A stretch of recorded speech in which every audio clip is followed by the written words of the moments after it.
इमरान खान ने इस मुल्क की सियासत जिहड़ी है उन्होंने यकसर बदल के रख दिता।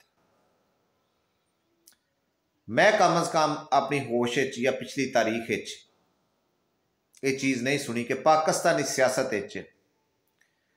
किसी जिते हुए उम्मीदवार ने यह कहा हो कि जनाब मैं हार गया वहाँ, मैं जितया नहीं और मैं अपनी जिती हुई सीट जिहड़ी है ये अखलाकन वापस कर रहा, मैनू ये सीट नहीं चाहिए। पाकिस्तानी सियासत की तारीख ये पहली दफ़ा होया है कि कई खानदानी लोग जिन्ना एक जिल्लत अमेज फतह जिहड़ी है उन्होंने कबूल करन तो इनकार करता है और अपनी इज्जत भी बचा लीए और अपनी सियासत भी। वो तब्दीली है जिहड़ी पाकिस्तानी सियासत खान लैके आए।